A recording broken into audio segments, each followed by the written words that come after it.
Today, we are going to read Sulwe by Lupita Nyong'o, and it's illustrated by Vishita Harrison. Sulwe. Sulwe was born the color of midnight. She looked nothing like her family, not even a little, not even at all. Mama was the color of dawn, Baba the color of dusk, and Mish, her sister, was the color of high noon. Hardly anyone at school looked like Sulwe either. People gave her sister Mish pet names like Sunshine and Ray and Beauty. People gave Sulwe names like Blackie and Darky and Night. Sulwe felt hurt every time. So she hid away while her sister made lots of friends. Sulwe dreamed of being the same color as her sister. She wanted friends too. So she got the biggest eraser she could find and tried to rub off a layer or two of her darkness. That hurt. She crept into Mama's room and helped herself to her makeup.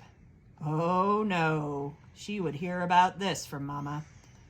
Sulwe decided to work from the inside out and ate only the lightest, brightest foods. With a stomachache, she went to bed early and turned to God for a miracle. Dear Lord, why do I look like midnight when my mother looks like dawn? Please make me as fair as the parents I'm from. I want to be beautiful, not just to pretend. I want to have daylight. I want to have friends. If you hear me, my Lord, and would like to comply, may I wake up as bright as the sun in the sky. Amen. When Mama came in to wake her for school the next morning, Sulwe rose to find not a trace of daylight in her midnight skin. Sulwe told Mama everything. Mama asked, "What is your name?" "Sulwe," she muttered. "And what does it mean?" "Star," Sulwe whispered. Brightness is not in your skin, my love. Brightness is just who you are. As for beauty, Mama said, rubbing Sulwe's stomach the way she always did to comfort her, you are beautiful. Sulwe sighed. Well, you are beautiful to me, but you can't rely on what you look like to make you feel beautiful, my sweet. Real beauty comes from your mind and your heart. It begins with how you see yourself, not how others see you. Now, up to you to get up and go. How could she, as dark as she was, have brightness in her? How could she have beauty when no one but her mother seemed to see it? How could she be a star? That night, a shooting star appeared at Sulwe's window. The night sent me, the star said. Come with me.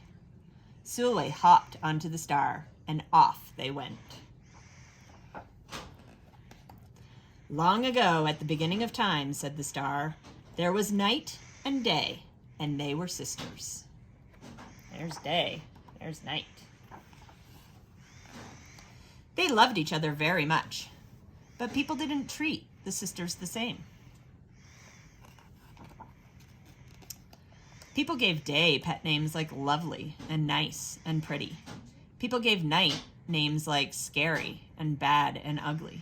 She felt hurt every time. Well, night got fed up and walked right off the earth. Day stayed behind and enjoyed making everybody happy in the sun. But then day grew too long. Day began to really miss her sister. So did everybody else. There had to be a way to get her back. Day set off to find night. And she did. I miss you, said Day. I miss you too, said Night. But you don't know what it's like to be treated badly for being dark. You're right, I don't, Day replied. But what I do know is that we need you just the way you are. Come and see. Night returned and the people rejoiced. We need the darkest night to get the deepest rest. We need you so that we can grow and dream and keep our secrets to ourselves. The stars chimed in. Brightness isn't just for daylight. Light comes in all colors, and some light can only be seen in the dark. While day had a golden glow, with night everything had a silver sheen, elegant and fine. Day told her sister, when you are the darkest is when you are the most beautiful.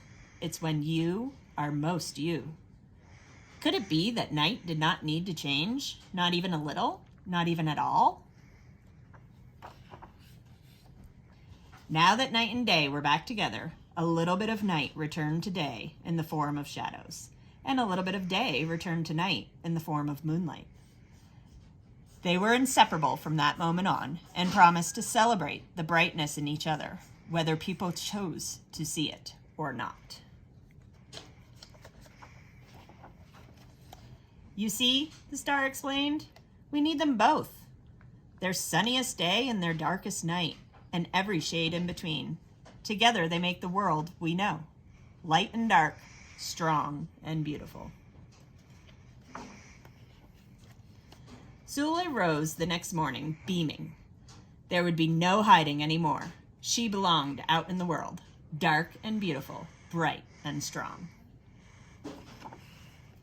And if she ever needed a reminder of her brightness, she could look up at the sky of the darkest night to see for herself.